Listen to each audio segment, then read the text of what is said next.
సంపూర్ణ మాఘపురాణం 1వ అధ్యాయం. మాఘమాస మహిమ. శుక్లాంబరధరం విష్ణుం శశివర్ణం చతుర్భుజం ప్రసన్నవదనం ధ్యాయేత్ సర్వవిఘ్నోపశాంతయే. వ్యాసం వసిష్ఠనప్తారం శక్తేః పౌత్రమకల్మషం పరాశరాత్మజం వందే సుఖతాతం తపోనిధిం. వ్యాసాయ విష్ణురూపాయ వ్యాసరూపాయ విష్ణవే నమో వై బ్రహ్మనిధయే వాసిష్ఠాయ నమో నమః. ప్రపంచ దేశములన్నింటిలో భారతదేశము కర్మ ధర్మ ధ్యాన పరాయణమైన సర్వోత్తమమైన విశిష్ట స్థానాన్ని కలిగి ఉంది. అట్టి భారతదేశంలో హిమాలయాది పర్వతములు, గంగాది నదులు, నైమిషం మొదలైన అరణ్యములు, మరింత పవిత్రమైనవిగా చేసిన పూజ మొదలైన వానికి అనేక రెట్ల ఫలితాలనిచ్చేవిగా ప్రసిద్ధి చెంది ఉన్నాయి. వైశాఖం, ఆషాఢం, కార్తీకం, మాఘం మొదలైన పవిత్రములైన పుణ్యదాయకములైన కాలాలలో చేసే స్నానం, జపం, తపం మొదలైన వాని వలన వచ్చే పుణ్యం అగణ్యమైనది, అంటే ఇంత అని లెక్కకు రానిది. పూర్వం మహర్షులు శ్రీ మహావిష్ణువు వద్దకు వెళ్ళి స్నానానికి, ధ్యానాధికమైన తపస్సుకి ప్రశాంతము, పావనము, సిద్ధిప్రదము అయిన ప్రదేశాన్ని మాకు ఈ భూమండలంలో నిర్దేశింపుడు అని ప్రార్థించారు. అప్పుడు శ్రీ మహావిష్ణువు వారితో, మహర్షులారా, నేను నా చక్రాన్ని విసురుతాను. అది ఎక్కడ పడిందో ఆ ప్రదేశం తృణకాస్థ జల సమృద్ధమైన యోగ్యమైన ప్రదేశంగా గుర్తించండి అని చెప్పి తన చక్రాన్ని విసిరాట. ఆ మహావిష్ణువు యొక్క చక్ర నేమి పడిన ప్రదేశాన్ని నైమిషారణ్యము అని వ్యవహరిస్తూ శౌనకాది మహర్షులు అక్కడ స్థిర నివాసం ఏర్పరచుకున్నారు. వారు అక్కడ నివసిస్తూ యజ్ఞయాగాదులు చేస్తూ ఉంటే భూమండలంలో వివిధ ప్రాంతాలలో ఆయా ఆశ్రమాలలో మహర్షులు చూడటానికి వస్తూ ఉండేవారు. అలాగే రోమహర్షుడు ఆయన కుమారుడు మహర్షియు అందరూ ఆ యాగాన్ని చూడటానికి విచ్చేశారు. యాగం చేసే మునులు వాళ్ళని ప్రార్థించి విరామ కాలంలో పుణ్యకరములైన కథలను, విశేషాలను చెప్పించుకునేవారు. అంటే నైమిషారణ్యంలో ఆ ఆశ్రమంలో జపహోమాదులు అవి లేనప్పుడు పుణ్యకథా ప్రవచనాలు జరిగి అందరికీ ఆనందాన్ని, మనస్థైర్యాన్ని, భక్తిని పెంపొందించేవి. ఇలా ఒకప్పుడు శౌనకాది మహర్షులు చిరకాలం జరిగే యాగమునొక దానిని ప్రారంభించారు. ఆ యాగం కొన్ని సంవత్సరాల పాటు జరుగుతుంది. అటువంటి యాగాన్ని చూడాలని చాలామంది మునులు దేశం నలుమూలల నుంచి ఆసక్తితో వచ్చారు. అలా వచ్చిన వారిలో సూత మహర్షి ఉన్నారు. శౌనకాది మునులు ఆయనకు ఎదురు వెళ్ళి సగౌరవంగా తీసుకుని వచ్చారు. తగిన ఆసనంపై కూర్చుండబెట్టి అతిథి సత్కారాలు చేశారు. సాష్టాంగ నమస్కారాలు చేశారు. ఆయనతో ఇలా అన్నారు, సూత మహర్షి, మీ తండ్రి గారు రోమహర్షుల వారు పుణ్యప్రవచనములలో ధర్మ విషయాలను వివరించడంలో సాటిలేని వారు. శరీరం పొలకించి ఆనంద పారవస్యముచే రోమములు కూడా పులకరించేటట్లు చేయగల సమర్థులు. రోమములకును హర్షము కలిగించేవారు కనుక రోమహర్షులని సాధక నామధేయులయ్యారు. వారి కుమారులైన మీరు కూడా అంతటి వారై ఆయనకు తగిన పుత్రులు అనిపించుకున్నారు. మా అదృష్టవశం వలన మీరు ఈ యాగ సందర్శనకి వచ్చారు. విరామ సమయాల్లో మాకు పుణ్యకరములైన విషయాలను వినడం మరింత ఫలప్రదం అవుతుంది కదా. దయ ఉంచి మాకు పుణ్యకథలను వినిపించండి అని ప్రార్థించారు. సూత మహర్షి వారి ఆతిథ్యాలను స్వీకరించి సుఖాసనంగా కూర్చుని వారి మాటలను విన్నాడు. తానును వారందరికీ నమస్కరించి చిరునవ్వుతో, మీకు నా మీద ఉన్న అభిమానానికి కృతజ్ఞుడిని. కార్యాలు జరిగే చోట పుణ్యప్రదమైన విషయాన్ని చెప్పటం కూడా ఒక అదృష్టమే. అది కూడా యజ్ఞంలా పవిత్రమైన కార్యమే. ఈ రూపంగా నన్ను ఈ కార్యంలో ఇలా ఆహ్వానించేటట్లు చేసే మీకు నేను కృతజ్ఞుణ్ణి. మా తండ్రి గారి వలన విన్నదాన్ని అనుసరించినది, వ్యాసమహర్షుల వారి దయా విశేషం చేత నాకు తెలిసిన విషయాన్ని మీ అనుగ్రహంచే స్ఫురింపజేసుకొని యథాశక్తి వినిపించి మీ ఆనంద ఆశీస్సులని భగవత్కృపని ప్రయత్నిస్తాను. మీ ఆజ్ఞ ఏమిటి అని సవినయంగా అడిగాడు. అప్పుడు మునులు సూత మహర్షి లోగడ వైశాఖ మాసం, కార్తీక మాసం వీటి యొక్క విశిష్టాన్ని, ఆయా మాసాల్లో చేయవలసిన వ్రతానుష్ఠాలను వివరించి మాకు ఆనందం కలిగించారు. ప్రస్తుతము మాఘమాస మహిమను వివరించండి అని కోరారు. అప్పుడు సూత మహర్షి వారు క్షణకాలం కళ్ళు మూసుకుని ధ్యానంలో ఉండి తండ్రి గారిని గురుదేవులను తలుచుకొని నమస్కరించి కళ్ళు తెరిచి మునులకు మరలా నమస్కరించి ఇలా ప్రారంభించాడు. మహర్షి సత్తములారా, మీరు అడిగిన ప్రశ్న సారవంతమైనది. విశేషించి సామాన్య పూజానీకానికి మరింతగా ఉపయోగించేది. చదువుకున్నవారు కొద్దిమంది అయినా యజ్ఞయాగాలు జపతపాలు చేసి పాపం పోగొట్టుకొని పుణ్యం సంపాదించుకుంటారు. పై విధంగా చేసే అవకాశం లేనివారు తరించడానికి ఈ విషయం బాగా ఉపకరిస్తుంది. పూర్వం ఒకప్పుడు జగన్మాత అయిన పార్వతీదేవి పరమేశ్వరుణ్ణి ఇదే విషయాన్ని అడిగింది. ఘృష్ణ మదమహర్షి మొదలైన వారు చెప్పిన విషయాలని పార్వతీదేవికి పరమేశ్వరుడు చెప్పిన విషయాలతో పాటు చెప్పేదను వినండి. పార్వతీదేవి పరమేశ్వరునితో, విశ్వాత్మక, సర్వలోకేశ్వర, సర్వభూత దయానిధి ప్రాణేశ్వర, మీ మాటలు అమృతం కంటే మధురాతి మధురములై నా చెవులకు మరింత ఇంపుగా ఉన్నవి. మాఘమాస మహిమను వివరింపగోరుచున్నాను అని ప్రశ్నించింది. అప్పుడు పరమేశ్వరుడు, కళ్యాణి, జగన్మంగళ, నీవు అడిగిన విషయాలు మిక్కిలి నిగూఢమైనవి, గంభీరమైనవి. నాకు ఇష్టురాలైన నీకు చెప్పరానిదేముండును, తప్పక చెప్పెదను, వినుము. సూర్యుడు మకర రాశిలో ఉండగా మాఘమాసమున ప్రాతకాల స్నానము చేసిన వారు పాప విముక్తులై ముక్తిని పొందుతారు. గోవు పాదము మాత్రము మునిగియే ఏ జలప్రవాహములోనైనా చేసిన స్నానము అధిక పుణ్యప్రదం. మొదటి స్నానము వానిని సర్వపాపములను పోగొడుతుంది. రెండవ స్నానము వానికి వైకుంఠలోక ప్రాప్తిని కలిగిస్తుంది. మూడవ స్నానం అతనికి శ్రీ మహావిష్ణువే రుణగ్రస్తుడయ్యేటట్లు చేస్తుంది. ఇట్టి పుణ్యాత్మునికి ఏమన ఇవ్వాలి అని శ్రీ మహావిష్ణువే ఆలోచనలో పడతాడు. ప్రయాగలో మాఘమాసంలో గంగా స్నానం చేసిన వానికి పునర్జన్మ ఉండదు. మాఘమాసంలో ఉదయాన్నే నదీ ప్రవాహంలో కానీ సరస్సులో కానీ స్నానం చేసిన వారికి ముక్తి కలుగుతుంది. ఊరికి వెలుపల ఉన్న సరస్సు, నుయ్యి, కాలువ మొదలైన వానిలో చేసిన స్నానం పాపనాశకం, మోక్షదాయకం సుమా. తెలిసి కానీ తెలియక కానీ బలవంతముగా కానీ మాఘమాసమున ఒక్క మారు స్నానమైనను సూర్యోదయములకు ముందుగా చేసినచో వాని పాపములన్నీ పోవును. భక్తిభావముతో నెలయంతయు చేసినచో విష్ణులోకాన్ని చేరుతారు. స్నానం చేసి పురాణము విన్నచో అతడు ఋషి అయి జన్మిస్తాడు. మాఘం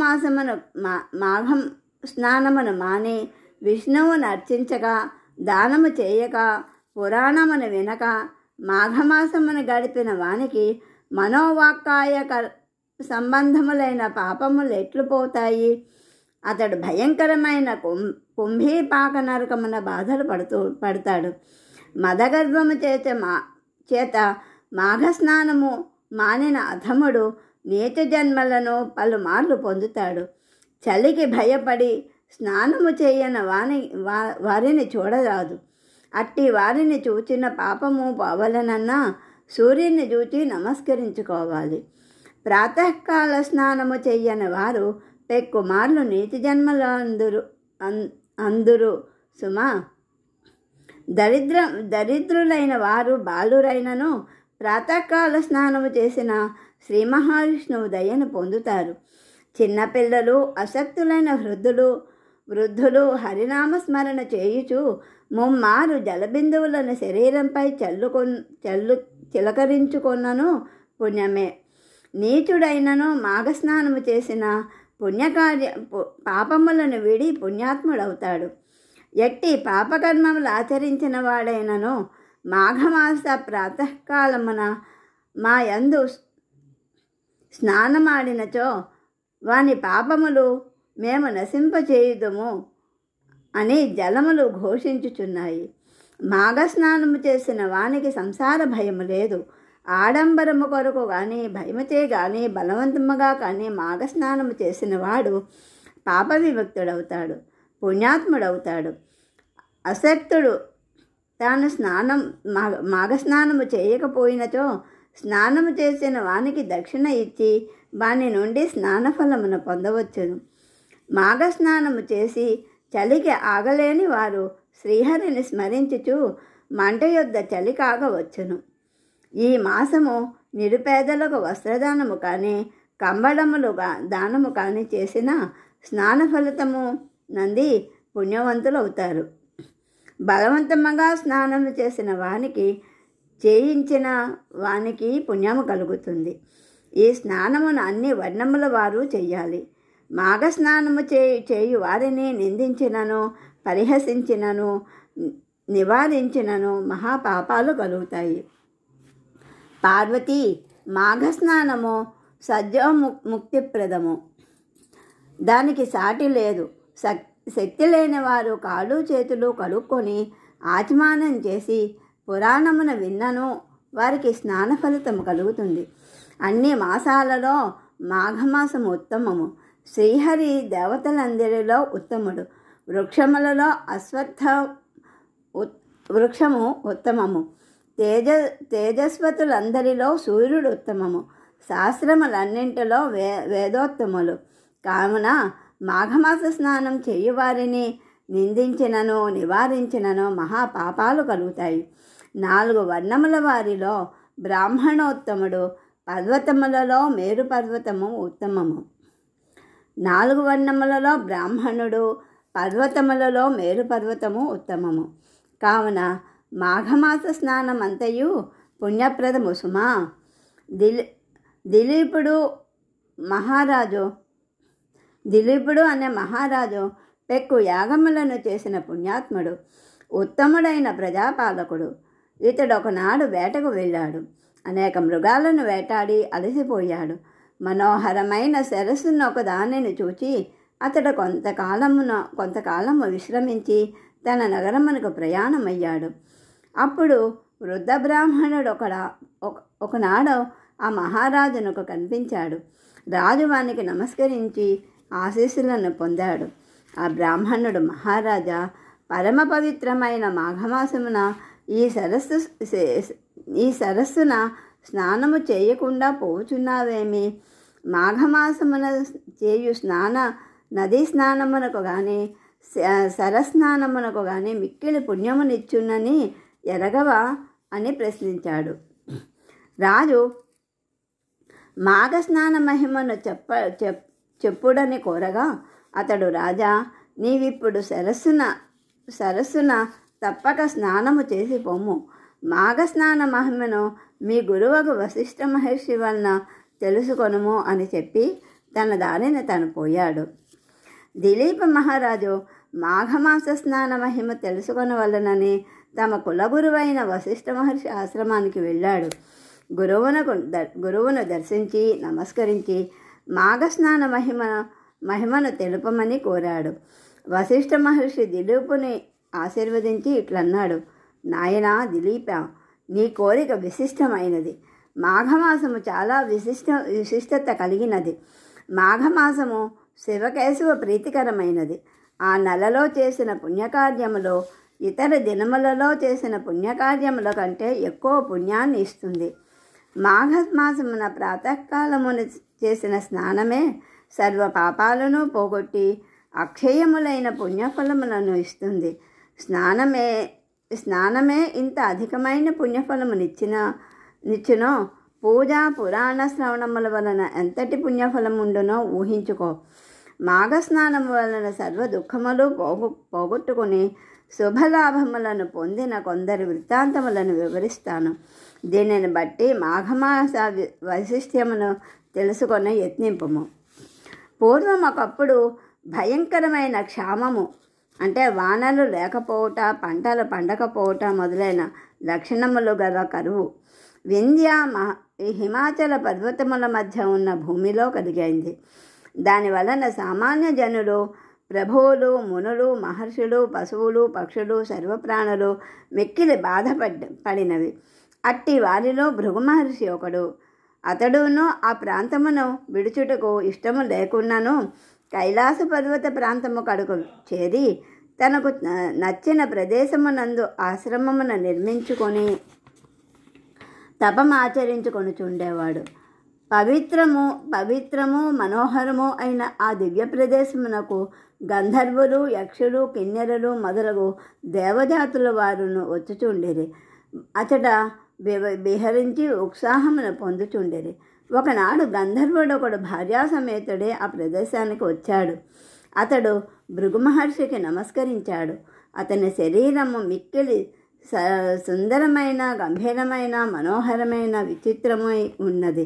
వాని మొగము మాత్రము పులి మొగమై ఉన్నది.